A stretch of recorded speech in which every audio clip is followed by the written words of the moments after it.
কখনো কি ভেবে দেখেছেন সমাজ যেভাবে আমাদের একেকজনকে গড়ে তোলে ঠিক সেভাবেই একটা দেশের শিক্ষা ব্যবস্থা পুরো সমাজটাকেই নতুন করে গড়ার ক্ষমতা রাখে? এই দুটোর মধ্যে একটা দারুণ সম্পর্ক আছে কিন্তু। চলুন আজ আমরা এই বিষয়টি নিয়ে একটু গভীরে যাব। আমরা দেখব কিভাবে শিক্ষানীতি, লিঙ্গভিত্তিক মনস্তত্ত্ব আর দেশের আইনি কাঠামো এই তিনটে আপাতদৃষ্টিতে আলাদা বিষয়ে আসলে এক সুতোয় বাঁধা, আর এগুলোর মাধ্যমেই একটা সমাজের ভবিষ্যৎ তৈরি হচ্ছে। আমরা মোট 5টা ভাগে পুরো বিষয়টা বোঝার চেষ্টা করব। প্রথমে দেখব সমাজের নতুন রূপরেখাটা কি, তারপর শিক্ষার ভিত্তি, মনস্তত্ত্ব আর পক্ষপাত কিভাবে কাজ করে, তাকে রক্ষা করার জন্য আইনের ঢালটা কতটা জরুরি, আর সবশেষে নতুন প্রজন্মের সামনে সবচেয়ে বড় চ্যালেঞ্জটা ঠিক কী। তো চলুন একদম গোড়া থেকেই শুরু করা যাক। ভারতের নতুন জাতীয় শিক্ষানীতি বা এনইপি 2020 নিয়ে এত যে আলোচনা, সেটার আসল দরকারটা কোথায় ছিল?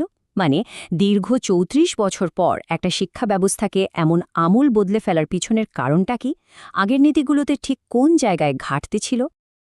দেখুন, আগে শিক্ষানীতিগুলোর মূল লক্ষ্য ছিল অ্যাক্সেস বা সুযোগ তৈরি করা। সোজা কথায় দেশের প্রত্যেকটা শিশু যেন স্কুলে আসতে পারে, সেটাই ছিল প্রধান উদ্দেশ্য। কিন্তু যুগ বদলেছে, তাই না? এখন শুধু স্কুলে আসাটাই তো আর যথেষ্ট নয়। তাই নতুন শিক্ষানীতির ভিত তৈরি হয়েছে 5টা স্তম্ভের ওপর: অ্যাক্সেস বা সহজলভ্যতা, ইকুইটি বা ন্যায় বিচার, কোয়ালিটি বা গুণমান, অ্যাফোর্ডেবিলিটি বা সাধ্যের মধ্যে থাকা, এবং অ্যাকাউন্টেবিলিটি বা দায়বদ্ধতা। এই ভাবনাটা কিন্তু জাতিসংঘের স্থিতিশীল উন্নয়ন লক্ষ্যের সাথেও সরাসরি জড়িত। শিক্ষার গুণমানের কথা উঠলেই তো স্কুলের কাঠামোর প্রশ্ন আসে। আমাদের বহুদিনের চেনা পুরনো 10+2 সিস্টেমটা বদলে এখন আনা হয়েছে একটা নতুন 5+3+3+4 কাঠামো।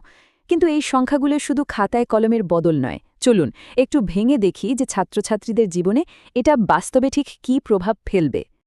এই নতুন কাঠামোটা কিন্তু এমনি এমনি তৈরি হয়নি। এর পেছনে একটা গভীর মনস্তাত্ত্বিক ভাবনা কাজ করছে। এটা শিশুদের বিকাশের বিভিন্ন ধাপের কথা মাথায় রেখে তৈরি করা হয়েছে। প্রথমটা হলো ভিত্তিমূলক বা ফাউন্ডেশনাল স্তর, তারপর প্রস্তুতিমূলক বা প্রিপারেটরি, এরপরে মধ্যম বা মিডল, এবং শেষে মাধ্যমিক বা সেকেন্ডারি স্তর।